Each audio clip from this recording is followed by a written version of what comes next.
hello students, good morning. Welcome to my YouTube channel Learn English with Pradeep. I am Pradeep Kushwaha. Students, आज की class में हम लोग जानेंगे कि सिंपल पास्ट और प्रेजेंट परफेक्ट टेंस में संबंध क्या है।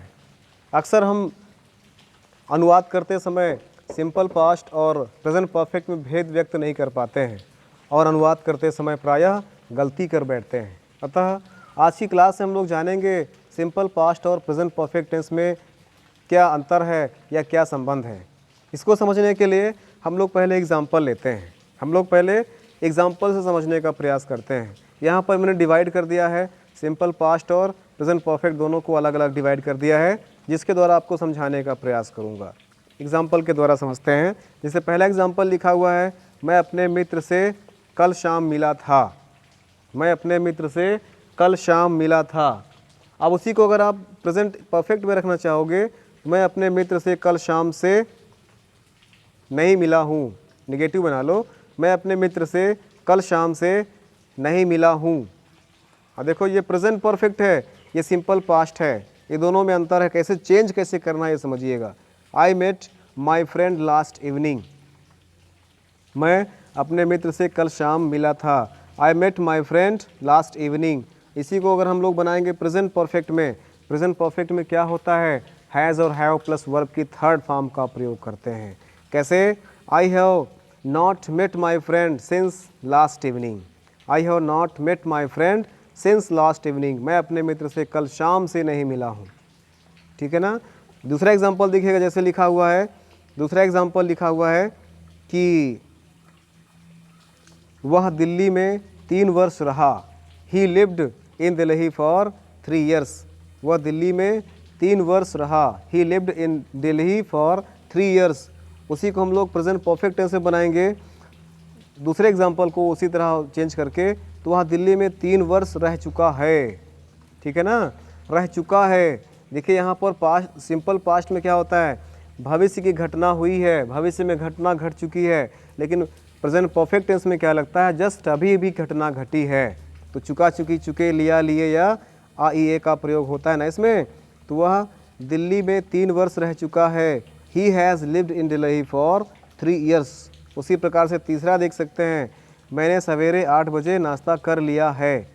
मैंने सवेरे 8 बजे नाश्ता कर लिया है। तो इसके लिए क्या हो जाएगा, I took my breakfast at 8 in the morning। I took my breakfast at 8 in the morning।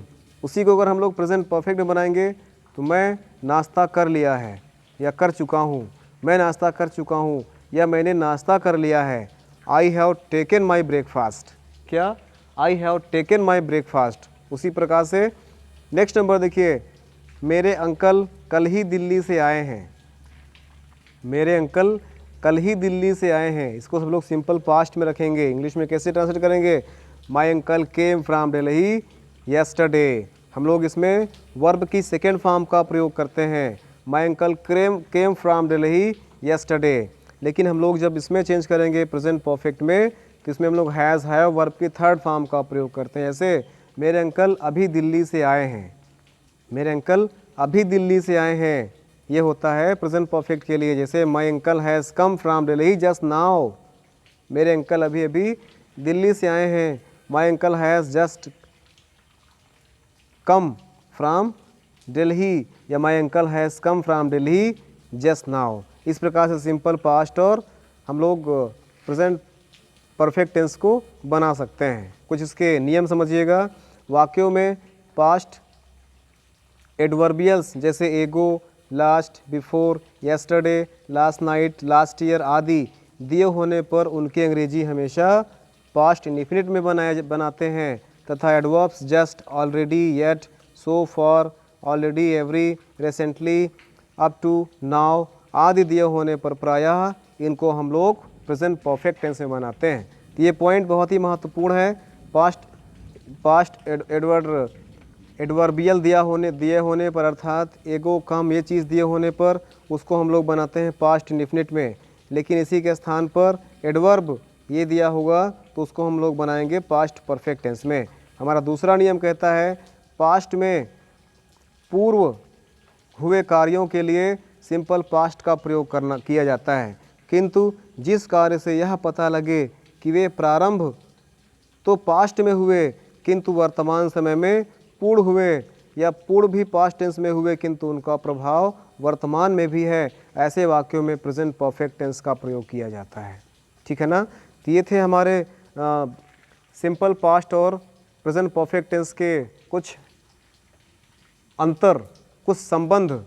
तो गाइस इस वीडियो को फिर से आप देखेंगे तो नियम के द्वारा फिर आप एग्जाम्पल समझने का प्रयास करेंगे तो आपको समझ में आएगा कि सिंपल पास्ट और प्रेजेंट परफेक्ट टेंस में क्या अंतर है और क्या समानता है। तो समानता आपको हम बता चुके हैं कि दोनों कार्य पास्ट टेंस में ही संपन्न होते हैं, दोनों कार्य पास्ट सेंटेंस में ही संपन्न हुए होते हैं। ठीक है ना। सिंपल पास्ट का प्रयोग हम लोग कब करते हैं? जब कार्य पूर्ण समय में अर्थात बीते समय में पूर्ण हो चुका हो। ठीक है ना। किंतु जिस कार्य से यह पता लगे कि वे प्रारंभ तो पास्ट में हुए थे किंतु वर्तमान समय में पूर्ण हुए, या पूर्ण भी पास्ट टेंस में ही हुए हैं किंतु उनका प्रभाव अभी भी जारी है, तो उसके लिए हम लोग प्रेजेंट परफेक्ट टेंस का प्रयोग करते हैं। तो सो गाइस अभी तक के लिए इतना ही। Thanks for watching the video. जय हिंद, वंदे मातरम।